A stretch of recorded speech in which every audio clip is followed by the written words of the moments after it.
page turners, welcome back to the channel. I'm Matthew, the man with the hat, who reads. And you know what this means, it's book haul time! Book hauls, as I've said in every one of these videos, they're my favorite videos to watch because I love seeing everybody's recent books they've gotten and are excited about, and they're my favorite videos to make because I love showing off what I have recently acquired.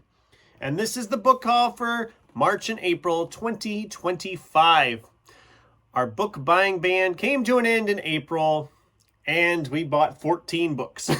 we added to the collection. Probably replenished whatever we took off of our stacks this last few months. But anyway, I had a full bag to take back to Half Price Books, so obviously I had to go and get some while I was there.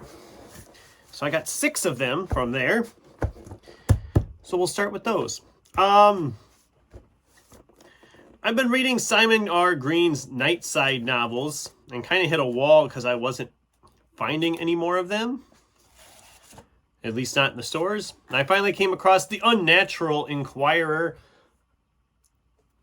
Urban fantasy, nice kind of creepy looking cover. I don't think there's too many more after this one. I don't remember how many is in this series. There's quite a few in this series. I think this is like book 8. Let me look. 1, 2, 3, 4, 5. Yeah, this is book 8. There's at least 1 or 2 more after this one. I think there's 10, I think, total. There might be more. I can't remember off the top of my head. But I'm excited to dive back into this series. I've been enjoying them so far for the most part. They're not very long. This one's only like 250 pages, just over that. So they're usually pretty quick reads, and I've enjoyed them for the most part.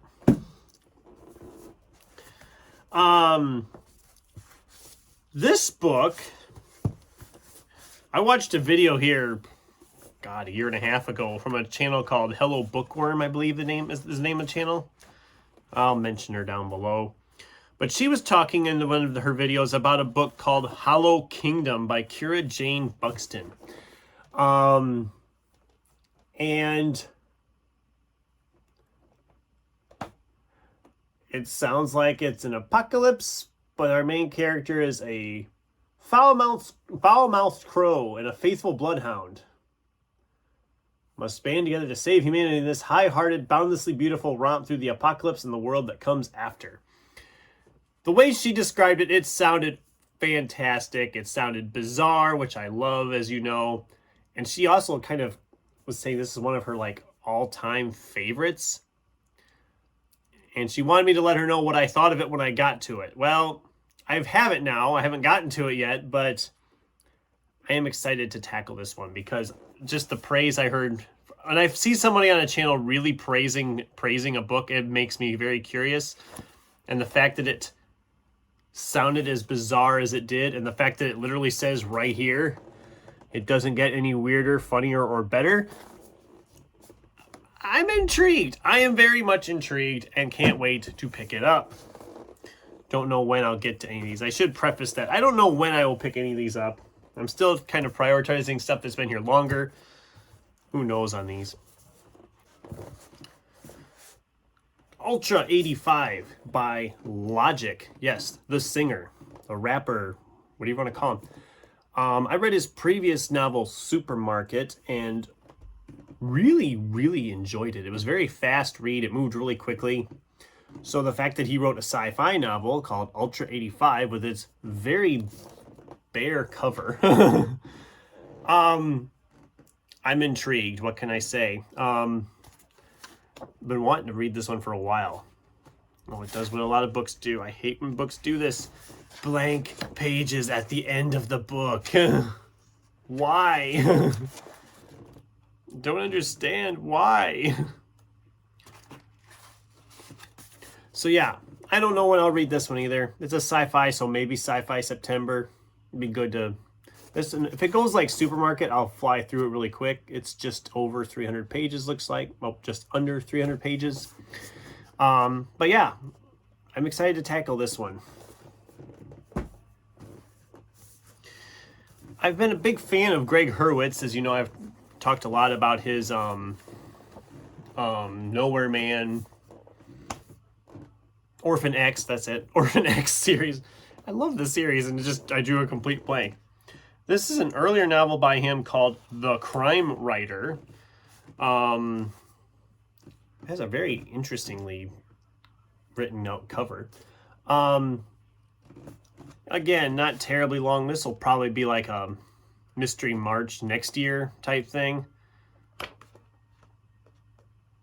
Looks like we're just about 300 pages. Let's see. Drew Danner, a crime novelist with a house off LA's storied Mulholland Drive, awakens in a hospital bed with blood under his nails and a cot by his side. Found convulsing over his ex-fiance's bloody corpse, he was rushed to the hospital for emergency brain surgery, and any memories of the crime were left neatly on the operating room floor. I mean, that just sounds interesting. And he's trying to solve the mystery by writing it out as a novel, because that's what he does. So it sounds good. Another sci-fi novel, this one from Angry Robot. And this book looked brand new when I picked it up off the shelf, but it's...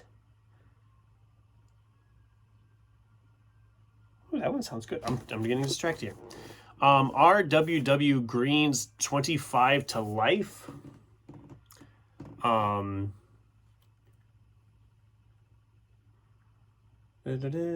She kind of... It sounds like this gal's trying to leave the planet. It's a road trip that starts at the end of the world, it says.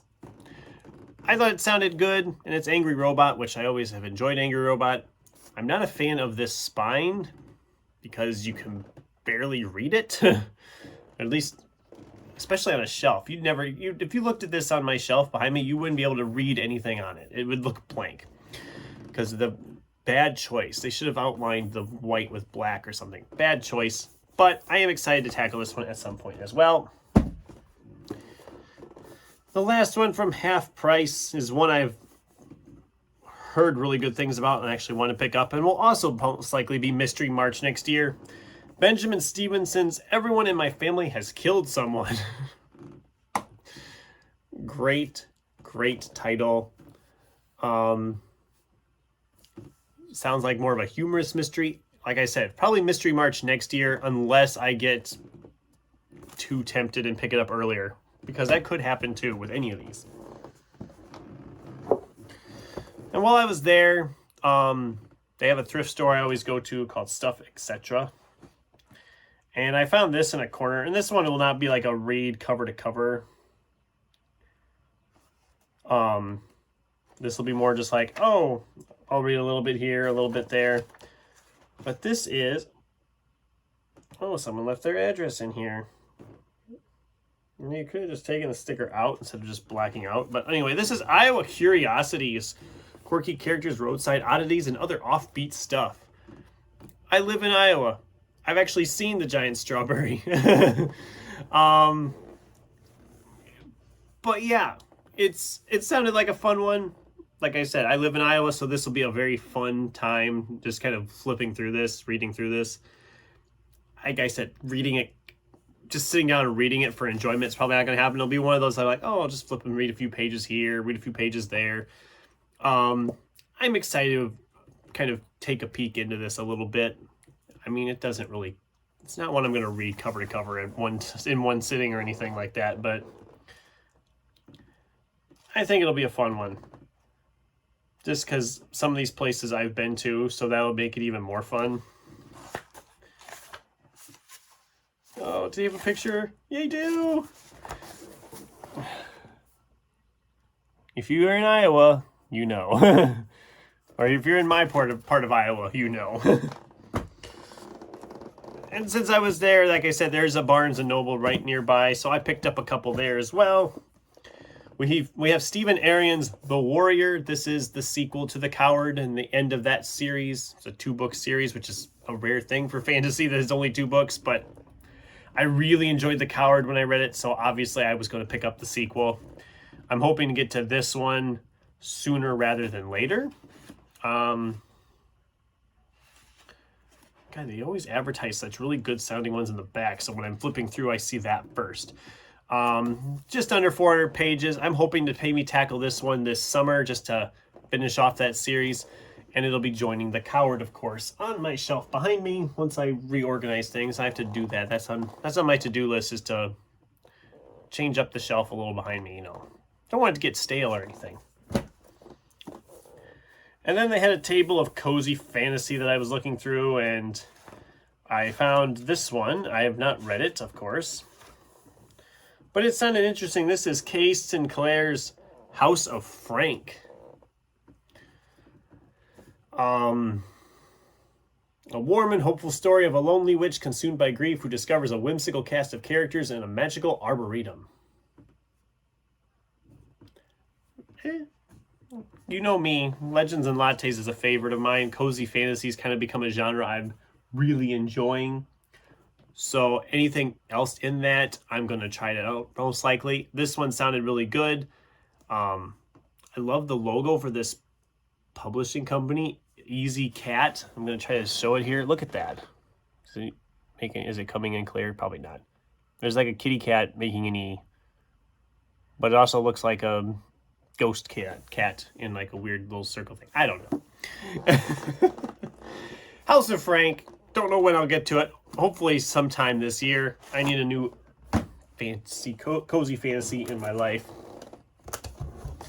Then on the last day of the month, girlfriend and I took a road trip. And after we did some other things, we of course had to go to BAM. And then a thrift store down there as well. So, you know, first at BAM, James Rollins' Archangel mass market paperback to join my set. I have yet to read this one. I have yet to read Tides of Fire. That's on my TBR for this month. So I'm working on it, Kat. As you can see, I'm now all caught up with having the whole series in that mass market paperback size. I just have to read them. Again, don't know when I'm going to get to this one. Hopefully by the end of the year, just so I'm all caught up on the series again. It's nice to be caught up on it.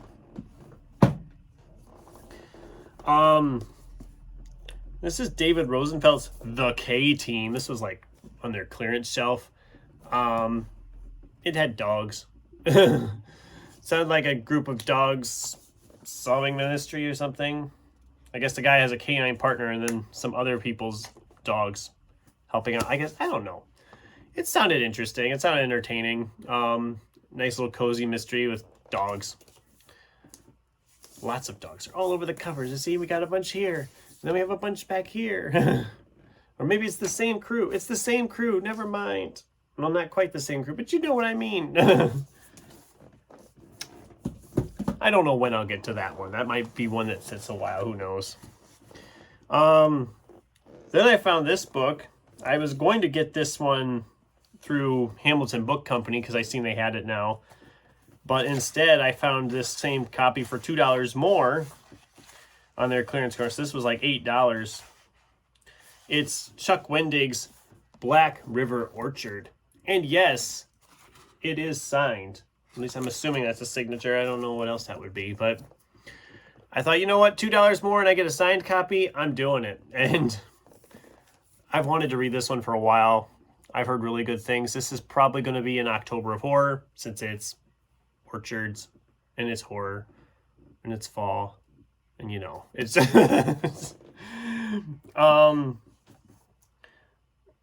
essentially they said how's it say here?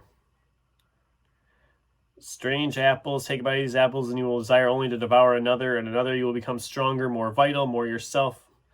You will believe, but then your appetite for the apples and their peculiar gifts will keep growing and become darker. So, you know, it sounds interesting. Haunted apple trees. Sounds like that's something different. And I like Chuck Wendig's stuff. I've read quite a bit of his stuff before. I didn't love Wanderers. I don't know if it's just because it felt too much like The Stand or it was just so freaking huge. I don't know. Then at the thrift store, I found a couple as well to end off our book haul here. One is called The Defense by Steve Kavanaugh. Sounds like the guy was a con artist, then he became a lawyer, and now... Okay, Oleg Volshek, the infamous head of the Russian mafia in New York, has strapped a bomb to our main character's back and kidnapped his 10-year-old daughter. Now he only has 48 hours to defend his defend Volshek in an impossible murder trial and win if he wants to save his daughter and himself. Like I said, it sounded good. Not terribly long. It's also really like a big copy. It's just like a really weird... I mean, it kind of... The cover kind of opens up, which is kind of weird. I don't know. It might be... Oh, it's a UK edition. That explains a lot right there. That's why it looks such an interesting thing. It's a UK edition of this book, and why it was up here in Iowa, I have no idea, but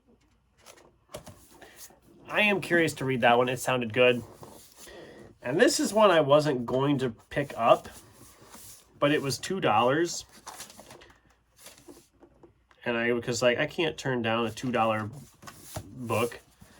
And I've read this author before, but only his like early stuff, none of his later stuff. This is Foundryside by Robert Jackson Bennett. Yeah, look at this nice hardcover.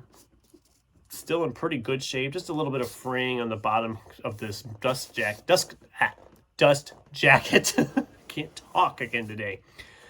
But like I said, I've heard this is the first in a trilogy. A lot of people have loved this series. And for $2.19, I think is what it was. I was like, I'm going to give it a shot. And if I don't like it, I don't like it. Whatever. Said nice hardcover copy. Beautiful.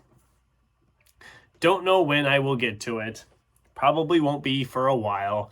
That seems to kind of be the case with me lately. But yeah, that's the book haul. I'm not going to try to do a money shot because I have them all spread around over here next to me and I'd probably hurt myself. So I'd love to hear from you guys. What did you think? Do any of these sound interesting to you? Have you read any of these that you want to rave to me about them? What did you recently add to your collection? I'd love to hear from you in the comments down below. Thanks for watching, and until next time, keep turning pages.